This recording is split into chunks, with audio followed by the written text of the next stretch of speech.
இங்கே கொடுக்கக்கூடிய தகவல் எல்லாமே பார்த்தீங்கன்னா எஜுகேஷனல் பர்பஸ் மட்டுமே. வீடியோக்குள்ளே போகிறதுக்கு முன்னாடி டிஸ்க்ளைமர் ரீட் பண்ணிக்கோங்க. Hello traders, welcome back Tamil stock educational video post market analysis. So இன்றைக்கி வந்து பார்த்தீங்கன்னா ஒரு ஸ்பெஷல் டேனே சொல்லலாம் இல்லைங்களா? ஏன் ப்ரோ ஸ்பெஷல் டே அப்படின்னு கேட்டிங்கன்னா, நிறைய பேர் கட்டிகிட்டே இருந்திருப்பாங்க நம்மளுடைய ப்ரீவியஸ் வீடியோஸ் எல்லாமே. ப்ரோ இந்த கேப் அப்புக்கு சொல்லிட்டீங்க bro, probability of chances.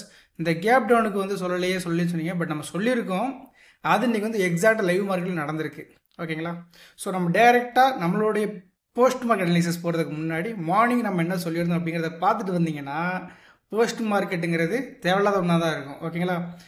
Okay, இப்போ நம்ம ப்ரீ சார்ட் பார்த்து வந்துடலாம். இப்போ இன்றைக்கான கீ லெவல்ஸ் இன் ஸ்பாட் அப்படின்னு பார்த்தீங்கன்னா, ஃபஸ்ட்டு மார்க்கெட்டோட ட்ரெண்ட் என்ன வருங்கிறத ஸ்ட்ராங்காக நீங்கள் பிலீவ் பண்ணுங்கள். ஏன்னா ஒரு மார்க்கெட்டோட ட்ரெண்டை பொறுத்து தான் மார்க்கெட்டோட டைரக்ஷன் இருக்கும். ஓகேங்களா? ஸோ இப்போ ட்ரெண்டு அப்படிங்கிறது பேரி சென்டிமெண்ட்டில் தான் இருக்குங்கிறது யாருக்குமே டவுட்டே வேண்டாம். இந்த ஹைக்கு லோவுக்கு பிட்வீனில் மார்க்கெட் அப்படிங்கிறது ஒரு லாங் கன்சால்டேஷன் இருந்தது இல்லைங்களா? ஸோ இப்போ இந்த கன்சால்டேஷனில் மார்க்கெட் அப்படிங்கிறது நம்மளுக்கு ஸ்டில் 25,525 அப்படிங்கிற ஒரு லெவல்ஸில் ஸ்ட்ராங்கான கீ லெவல்ஸும், அதுக்கப்புறம் நேற்றோட க்ளோசிங் பாயிண்டான 25,355ம், தென் இன்னைக்கான நம்மளுக்கான ஏடிஎம் ஸ்ட்ரைக் ப்ரைஸ் 25,400 இருக்குது. ஸோ இந்த லெவல்ஸ் அப்படிங்கிற ரொம்ப ஸ்ட்ராங்கான ஒரு லெவல்ஸாக இருக்குது. இந்த லெவல்ஸ் அப்படிங்கிறது மார்க்கெட்டை ஃபர்தராக மேலே கொண்டு போவதா கீழே கொண்டு வருதாங்க கூட பார்க்கலாம். ஸோ இப்போ இந்த லெவல்ஸ் அப்படின்னு சொல்லும்போது இந்த ரெண்டு லெவல்ஸ்க்கு மேலே இருக்கும்போது கால் செலர்ஸ் அவங்களுடைய ப்ராஃபிட் புக்கிங் ஸ்டார்ட் பண்ணலாம். இல்லை இந்த ரெண்டு லெவல்ஸ் பிலோ இருக்கும்போது புட் செலர்ஸ் திரும்ப பேனிக்கில் மார்க்கெட் எக்ஸிட் ஆகலாங்கிற கண்டிஷனில் தான் மார்க்கெட் அப்படிங்கிறது ஷோ ஆகிட்டு இருக்கு. இப்போ கிஃப்ட் நிஃப்டி என்ன மாதிரி ஒரு கண்டிஷனில் மார்க்கெட் இருக்கு அப்படிங்கிறத ஃபர்ஸ்ட் நம்ம பார்த்துடலாம். So as per GIFT Nifty அப்படின்னு பார்க்கும்போது 25,300 ட்ரேட் ஆகிட்டு இருக்காங்க. ஓகேங்களா? கிட்டத்தட்ட பார்த்தீங்கன்னா 300 அப்படின்னு சொல்லும் போது நேற்றோட லோக்கு கீழே இருக்கு. ஓப்பன் ஆகும்போது பார்க்கலாம். இப்போ மார்க்கெட்டோட கண்டிஷன் வைஸ் பார்க்கும்போது புட் செல்லர்ஸ் அப்படிங்கிறவங்க பேனிக் ப்ராபபிலிட்டியில் இருக்காங்க. இன்கேஸ் கால் 95 பிலோ அப்படிங்கிற வந்துட்டாங்க அப்படின்னா நல்லா நோட் பண்ணிக்கோங்க, புட்டுங்கிறது 100, 115 அபோவ் இருக்கணும். ஸோ 100, 115 தான் மார்க்கெட் மேலே போயிருமா அப்படின்னு அதாவது புட்டோட பிரீமியம் மேலே போயிருமா அப்படின்னு கேட்டிங்கன்னா கிடையாது. ஏன்னா 25,300 புட் செல்லர்ஸோட ப்ரீவியஸ் டேல இருக்கக்கூடிய செல்லர்ஸோட டாமினேஷன், அதாவது செல் பாயிண்ட் சொல்லக்கூடிய ஹை பாயிண்ட் அதிகமாக மேலே இருந்துச்சு அப்படின்னா என்ன ஆகிறதுக்கான வாய்ப்பு இருக்குது, எப்போனாலும் மார்க்கெட் இப்படி திரும்பலாம் அப்படிங்கிறத அந்த இடத்துல நம்ம பதிவு பண்ணுறோம். ஓகேங்களா? அப்போது 95 பிலோ அப்படிங்கிறது போச்சுன்னா இப்போ என்ன பண்ணணும், உங்களுக்கு 120, 130 இது மாதிரி அபோவ் இருக்கணும். எவ்வளோ அபோவ் இருந்தாலும் ப்ரீவியஸோட டே சார்ட்ல வச்சு நீங்கள் செக் பண்ணி பாருங்கள். அப்போ தான் தெரியும் இது போகுமா போகாதா அப்படிங்கிறது. ஓகேங்களா? அப்போ என்ன ஆகலாம், இந்த பாயிண்ட் அப்படிங்கிறது நமக்கான இன்னைக்கு கீ பாயிண்டாக இருக்குது அப்படிங்கிறத மறந்துட வேண்டாம். ஓகேங்களா? இதை வச்சு தான் இன்னைக்கு நம்மளோட ரூல்ஸே இருக்குது. ஸோ அதனால் அது இந்த மாதிரி ரெடி ஆகிட்டு ஃபோக்கஸ் பண்ணுங்கள். மேக்ஸிமம் 10 o'clock மேலே மார்க்கெட்டில் ட்ரேடை பற்றி யோசிக்கிறது நல்ல ஒரு விஷயமா இருக்கும். ஓகேங்களா? Thank you. Okay, pre chart analysis video பார்த்து வந்துருப்பீங்க. இந்த ப்ரீ சார்ட் வீடியோ அனலைசிஸில் வந்து சில விஷயங்கள் சொல்லியிருந்தோம்ல. ஃபர்ஸ்ட் என்ன சொல்லியிருந்தோம், இந்த 25,400க்கும் 25,350க்கு பிலோ இருக்கும்போது மார்க்கெட்டில் ஸ்னைப்பர் தியரி கான்செப்ட் எப்படி பார்க்கும்போது 25,400ஓட புட்டோட ஸ்னைப்பர் தியரி பாயிண்ட் கீழே இருந்துச்சு அப்படின்னா கால் செல்லர்ஸ் பேனிக் ஆகிறதுக்கான வாய்ப்பு இருக்குங்கிறத சொல்லியிருந்தோம் இல்லைங்களா? ஓகே, ஸோ இது போக இன்றைக்கி எக்ஸ்ட்ரா ஒரு இது நம்ம சொல்லியிருப்போங்க. இன்றைக்கி வீடியோவில் சொல்லலை, பல டைம் சொல்லியிருக்கோம். ஏன்னா நம்மளை பொறுத்த வரைக்கும் இட் மீன்ஸ் தமிழ் ஸ்டாக்கை ஃபாலோ பண்ணுறவங்களுக்கும் ஒரு விஷயம் தெரியும். கேப் அப் கேப் டவுன் அப்படிங்கிறது பாசிட்டிவ் ஓப்பன் நெகட்டிவ் ஓப்பன் கொடுத்து கிடையாது.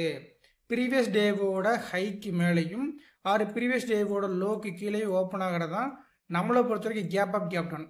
ஸோ அதை மாதிரி ஒரு ஓப்பன் ஆச்சுன்னா நம்ம ஆல்ரெடி சொல்லியிருக்கோம் இல்லைங்களா? என்ன பண்ணுவோம், இப்போ வந்து ஃபஸ்ட்டு நான் கேப் அப் ஓப்பன் சொல்கிறேன். ஒரு ப்ரீவியஸோட ஹைக்கு மேலே மார்க்கெட் தான் உங்களுக்கு ஓப்பன் ஆகுது,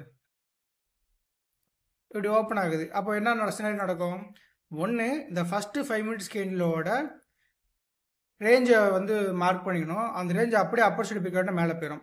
இது ஃபஸ்ட்டு கண்டிஷன். ரெண்டாவது என்ன சொல்லியிருப்போம், நல்லா கீழே வந்துட்டு ஏதாவது ஒரு புல் பேக் கிடச்சிட்டு இந்த ஹை வரைக்கும் டார்கெட்டு போகும். மூணாவது என்ன சொல்லியிருக்கோம், ஓப்பன் ஆகிட்டு கொஞ்சம் போல் கீழே வந்துட்டு அந்த ஓப்பன் கேண்டிலோட ஹை பாயிண்ட் எப்போ பிரேக் அவுட் பண்ணுதோ அப்போ ஜாக் பாட்டாக மாறிடும் இல்லைங்களா? இது மூணுமே கேப் அப்புக்கு. அப்போ கேப் டவுனுக்கு எப்படி ப்ரோ, ஒரு ப்ரீவியஸ் கேண்டிலோட லோ கீழே ஓப்பன் ஆகுது அப்படின்னா அதே கண்டிஷன் தான். ஓப்பன் ஆகிட்டு ஒன்று ஃபஸ்ட்டு 5 மினிட்ஸ் கேண்டிலோட லோவை பிரேக் அவுட் பண்ணி கீழே போகலாம். செகண்ட் ஒன் ஓப்பன் ஆனதுக்கப்புறம் நல்லா மேலே போயிட்டு ஏதாவது ஒரு புல் பேக் கொடுத்து இந்த லோ வரைக்கும் டார்கெட் வரலாம். மூணாவது ஓப்பன் ஆகிட்டு கொஞ்சம் போல மேலே போயிட்டு இதை பிரேக் அவுட் பண்ணதுக்கப்புறம் நல்லா ஃபால் ஆகலாம். கரெக்டுங்களா? இதான கண்டிஷன். அப்போ நீங்களே சொல்லிடலாம், இது வந்து மார்க்கெட்டை நம்மளுடைய எக்ஸ்பீரியன்ஸில் எந்த வரைக்கும் உங்களுக்கு ஒரு சின்ன சினாரியோ கொடுத்துருக்கோன்னு. ப்ரீவியஸோட லோ கீழே ஓப்பனு, கொஞ்சம் போல் மேலே, ஒன்ஸ் எப்போ லோ பிரேக் அவுட் ஆனதோ அதுக்கப்புறம் பாருங்கள் சாலிடான ஃபால் நடந்திருக்கும். Simple logic. சரி ப்ரோ, இதோட டார்கெட் எப்படி ப்ரோ வைக்கிறது நிறையா கேட்பாங்க. ஸோ டார்கெட் அப்படிங்கிறது 1:2 வைக்கலாம், இல்லை 1:1 வைக்கலாம். உங்களுடைய ரிஸ்க் லெவல் என்னவோ அதை பொறுத்து தான். ஓகே, அப்போ நான் இந்த இடத்துல எதை மாதிரி வச்சுருக்கலாம் அப்படின்னு கேட்டிங்கன்னா, இதோடைய ரேஞ்சஸ் நான் இப்போ சிம்பிளாக மார்க் பண்ணி காட்டுறாங்க. இதாங்க ரேஞ்சஸ். இதுதான் நம்ம வந்து ஒரு 6 மாதம் முன்னாடி இண்டிகேட்டர்லாம் போட்டு வச்சுருக்கோம் நம்மளுடைய டீம் மூலியமாக. ஸோ இப்போ வந்து ஃபஸ்ட்டு 5 மினிட்ஸ்க்கு என்னோட ஹைலோ மட்டும் மேக் பண்ணி காட்டிடும். அப்போது இந்த ஃபஸ்ட்டு 5 மினிட்ஸோட ஹைலோ அப்படிங்கிற ரேஞ்சஸ் எவ்வளோ இருக்குது? 53 பாயிண்ட்டுங்க. கரெக்டுங்களா? அப்போது இந்த 53 பாயிண்ட் நீங்கள் என்ன பண்ணலாம், அப்படியே ஒரு டார்கெட் வைக்கலாம். அப்படி இல்லைன்னா இந்த 53 டபுளாக வச்சுக்கிட்டிங்கன்னா 106 வருமா? இது டார்கெட்டு. நிறைய பேர் நினைக்கலாம் இது வந்து இப்போ நான் தான் சொல்கிறேன், அப்படிலாம் கிடையாது. இது வந்து நான் 2020க்குள்ளே மார்க்கெட் வரும்போதே ஓப்பன் ரேஞ்சு பிரேக் அவுட்னு சொல்லிட்டு பல பெரிய பெரிய ஆட்கள் சொல்லி கொடுத்து தான் போயிருக்காங்க.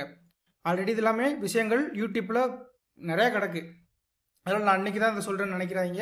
இது வந்து நிறையா பழைய யூடியூப்ஸ்லாம் போட்டிருப்பாங்க. பட் மறந்துடும், நம்ம தான் ஒரு ஸ்ட்ராட்டஜிஸ் ஃபுல்லாக ஃபாலோ பண்ண மாட்டோம்ல, ஒரு இதுவும் ஜம்ப் பண்ணிகிட்டே போயிருப்போம்ல. அதனால இதெல்லாம் நீங்களே மேபி பார்த்துக்கலாம், ஆனால் மறந்துருப்பீங்க. ஓகேங்களா? அதுதான், இது வேறு ஒன்றும் கிடையாது. ஆனால் எல்லா நாளும் அது யூஸ் பண்ணுறது தான் தப்பு. அது எந்த சினாரியில் யூஸ் பண்ணணும்னு சொல்லிட்டு நான் கண்டுபிடிச்சி வச்சுருக்கேன். ஓகேங்களா? அதுதான் உங்களுக்கு எல்லாத்துக்கும் தெரியும். ஓகே, சரி. அந்த ப்ராபபிலிட்டி படி பார்க்கும்போது 1:2 டார்கெட் அச்சீவ்டு தான், 1:1 அச்சீவ்டு தான். சரி, இது ஓகே ப்ரோ. அப்போ நம்மளோட ஸ்னைப்பர் தேரிக்கு என்ன ப்ரோ ஆச்சு? லெட்ஸ் சி, அதையும் பார்த்துடலாம். ஸோ நம்மளுடைய ஸ்னைப்பர் தேரி கான்செப்ட் எப்படி பார்த்தீங்கன்னா, காலையில் தலைவர் அழகாக பிரேக் அவுட்டு மேலே போக மாட்டேன்னு சொல்லிட்டு அடம் பிடிக்கிறானா. நான் காலையில் ஒரு சின்ன ஹிண்ட் கொடுத்துருந்தேன், 10 மணி வரை வெயிட் பண்ணுங்கள் அப்படின்னு ஒரு விஷயத்தை சொல்லியிருந்தேன்னா. ஏன்னா இந்த 10 மணி வரைக்கும் யாருக்குமே ஒரு டிசிஷனே மேக் பண்ணியிருக்க முடியாது. என்னடா இங்கே ரெஜிஸ்ட்ரேஷன் கொடுக்குறான், நம்பி ஒன்று எடுக்கலாமா அப்படின்னு ஒரு இதுலேயே இருந்திருப்பீங்க. இந்த 115க்கு வந்து அடுத்து இருக்கக்கூடிய ஸ்கொயர் நம்பர் என்ன? 121. இப்போது அந்த 121 நம்மளுடைய ஒரு லெவலாக போட்டுக்கிடுவோங்க. கரெக்டாக 10 மணிக்கு சாலிட் பிரேக் அவுட்டு, இங்கே ரிவர்சலு, இங்கே சாலிட் பிரேக் அவுட்டு. இந்த 121 பிரேக் அவுட் ஆகும் போது நீங்கள் என்ட்ரி எடுத்தாலும் ஓகே தான், இல்லை இந்த கேள்வி முடிஞ்ச பிறகு நீங்கள் என்ட்ரி எடுத்தாலும் ஓகே தான். நீங்கள் எங்கே என்ட்ரி எடுத்தாலும் உங்களோட ஸ்டாப் லாஸ் அப்படிங்கிறது 100 கீழே பாடி க்ளோஸ் ஆனால் மட்டும்தான். அப்போ டார்கெட்டு 121 அப்படிங்கிறது 12 ஸ்கொயர் நம்பரா 11 ஸ்கொயர் நம்பரா? 11. அப்போ 12 ஸ்கொயர் நம்பர் என்னது? 144. அப்போ 13 square number 169. 14 square number 196. Square number magic number அப்படிங்கிறது a number multiple with same number called square number. ஓகேங்களா? அப்படி பார்க்கும்போது நீங்கள் என்ன பண்ணிட்டான் பார்த்தீங்கன்னா, நம்மளுக்கு தேவையானது 2 ஸ்கொயர் நம்பரே போதுமானது. அவனுக்கு போன தூரம் என்ன அப்படின்னு கேட்டிங்கன்னா, கிட்டத்தட்ட 3 ஸ்கொயர் நம்பர், 83 பாயிண்ட். ஏன் இன்னைக்கு இப்படி போச்சு? 2 ஸ்கொயர் நம்பர் தான் மேக்ஸிமம் கொடுக்கணும், ஏன் அப்படி போச்சு அப்படின்னு ஒரு கொஸ்டின் யாருக்காவது உள்ளுக்குள்ள தோணுச்சுன்னா, as per open range break out படி நம்மளுக்கு கேப் டவுன் கொடுத்துருக்காங்க. ஸோ நம்மளுக்கு தெரிஞ்ச 3வது ஜாக்பாட் கண்டிஷனில் பிரேக் அவுட் கொடுத்துருக்கு. அப்போ இது நடக்க தான் செய்யணும். ஆனால் என்ன, நம்ம இங்கேயே என்ட்ரி எடுத்திருப்போம், பிரேக் அவுட் நடக்க முன்னாடி என்ட்ரி எடுத்துப்போம். அஸ் பர் ஸ்னைப்பர் தேரி அட்வான்ஸ்டு ஒன்று இல்லைங்களா ப்ரோ. இப்போ ஹச்எல்சி ப்ரோ, ஹச்எல்சி இங்கேயே பிடிச்சிருக்கும். சிம்பிள் இன்னும். ஓகேங்களா? ஓகே, சரி ப்ரோ. அடுத்து நம்ம இன்னொரு விஷயம் சொல்லி கொடுத்துட்டு இருப்பீங்களே, அது என்னாச்சு? Earth level. எஸ், அது பார்த்துடலாமா? So as per earth level படி பார்க்கும்போது இவ்வளோதான் ரேஞ்ச். காலையில் மார்க்கெட் கேப் டவுன் ஆனதுக்கப்புறம் எக்ஸாக்ட்லி மார்க்கெட் இதுக்கு மேலே போக முடியல. இப்போ நீங்கள் நிறையா பேர் நினைக்கலாம், ப்ரோ நீங்கள் தானே சொல்லியிருக்கீங்க எர்த் லெவலோடைய ஒரு ரேஞ்ச் இருக்குது, அந்த ரேஞ்ச் அப்பர் சைடு போச்சுன்னா கால் சைடில் தானே ஆப்பர்ச்சுனிட்டி கிடைக்கும் சொல்லியிருக்கீங்க. நான் தான் சொன்னேன், இல்லைனா இல்லை. ஆனால் என்ன பண்ணுவோம், நம்ம ஃபஸ்ட்டு 5 மினிட்ஸ் கேண்டிலோட க்ளோஸ் எந்த ரவுண்ட் ஃபிகர் கிட்டே இருக்கோ அந்த ரவுண்ட் ஃபிகரோட கால் ஆப்ஷன் புட் ஆப்ஷன் எடுத்து வைப்போம். வச்சாச்சு. வேற கொசுவை கொள்ளும் நவீன மந்திர மாதிரி வேற என்ன? ஓகே, அதுக்கப்புறம் ஃபஸ்ட்டு 5 மினிட்ஸோட ஹை லோ ரெண்டு மேக் பண்ணிக்கிட்டோம். மேக் பண்ணதுக்கப்புறம் இதோட ஹைக்கு லோக்கு பிட்வீனில் மினிமம் 2 OHLC வரை தான் பார்ப்போம். அதாவது காலோட ஹைக்கு லோக்கு பிட்வீனில் புட்டோட OHLC அப்படிங்கிறது வரை தான் பார்ப்போம். புட்டோட ஹைக்கு லோக்கு பிட்வீனில் காலோட OHLC மினிமம் 2 வரை தான் பார்ப்போம் இல்லைங்களா? நீங்கள் வந்து நீங்களே சொல்லிடலாம், கண்டிப்பாக வந்துருக்கும் இல்லைங்க. ஏன்னா ரெண்டுமே ஹைலோ அப்படிங்கிறது நீங்கள் சேமாக தான் இருந்திருக்கு, ஆல்மோஸ்ட் சேம் தான். அப்போ கண்டிப்பாக வந்துருக்க தானே செய்யும், வராமல் இருக்க போகுது இல்லைங்களா? ஓகே, வந்துருச்சு தான். வந்ததுக்கப்புறம் என்ன ப்ரோ பண்ணலாம்? ஸ்வாப் பண்ணுங்கள். 151 150ங்கிறது ரொம்ப ஒன்றும் பெரிய விஷயம் இல்லை. ஓகேங்களா? ஸோ அப்போது ஸ்பாட் அப்படிங்கிறவங்க எர்த்ரோலோட ஹை பாயிண்ட்டுக்கு மேலே நின்னும் call sellers not ready to buy their contract. Sell பண்ண கான்ட்ராக்ட் எல்லாம் ஷார்ட் கவரிங் சொல்லுவாங்கள்ல, அந்த பை பண்ணுறதுக்கு தலைவர்கள் ரெடியாகவில்லை அப்படிங்கிறத அந்த இடத்துல உங்களுக்கு ஷோ பண்ணியிருக்காங்க. ஓகே, ஸோ ஆஃப்டர் தட் பார்த்தீங்கன்னா அதே 10 மணி லோயர் சைடு பிரேக் அவுட்டு, இங்கே கீழே இருந்து அப்பர் சைடு பிரேக் அவுட் கொடுத்தாச்சு, combo break out, market jackpot அடிச்சிட்டான். ஸோ இதை நீங்கள் பார்த்தாலும் அதே இதுதான். 121 என்ட்ரி எடுத்திருந்தீங்கன்னா 196 டார்கெட்டாக போயிருக்கு. ஒருவேளை இந்த பிரேக் அவுட்டில் நீங்கள் என்ட்ரி எடுத்தீங்கன்னா இந்த பிரேக் அவுட் வந்து 151 இருக்குது. ஸோ அப்போ 169 கிட்ட தான் வரும், ஒரு டார்கெட் அடிச்சிருக்கு. ஓகேங்களா? ஸோ எந்த பக்கம் போனாலும் நீங்கள் ட்ரேட் இருந்திருக்கு. இதனால நான் ஃபஸ்ட்டு ஸ்டார்டிங்லேயே சொன்னேன் ஸ்பெஷல் டே அப்படிங்கிற வேர்ட் சொன்னதுக்கான காரணம். ஸோ இந்த open range break out opportunity yes அப்படின்னு கொடுத்துருக்கான். அஸ்பர் ஸ்னைப்பர் தியரி 10 மணிக்கு நம்ம சொல்லியிருந்த மாதிரி ப்ராபபிலிட்டி ஆஃப் சான்சஸ் கொடுத்துட்டான். எர்த்ரோல் படி பார்க்கும்போது கிளியரான ஒரு ரிஜெக்ஷனும் கொடுத்துருக்கான். ஸோ அப்போ எந்த பக்கம் பார்த்தாலும் எமோஷனலை கண்ட்ரோல் பண்ணி என்ன ரூல் நம்ம படிக்குமோ ஸ்னைப்பர் தியரி மூலியமாக அந்த ரூலை நீங்கள் ஃபாலோ பண்ணிங்கன்னா சக்ஸஸ் அப்படிங்கிறது இன்றைக்கி இருந்திருக்கும். இதே சக்ஸஸை நீங்கள் கன்சிஸ்டண்ட்டாக பண்ணணும் அப்படின்னா ஸ்னைப்பர் தியரி பாயிண்ட்டு டேப் ஆகாமல் ட்ரேட் பண்ண மாட்டேன் அப்படிங்கிறது பச்சை குத்திக்கும் எனக்கு கஜினிரே மாதிரி. ஓகேங்களா? ஸோ அந்த லெவலில் நீங்கள் ஸ்ட்ராங்காக இருந்தால் மட்டும்தான் உங்களுக்கான கன்சிஸ்டன்ஸ் அப்படிங்கிறது மார்க்கெட்டில் கிடைக்கும். நேற்றுலாம் பார்த்தீங்கன்னா ஸ்னைப்பரே டேப் ஆகாமல் போயிருப்பான்.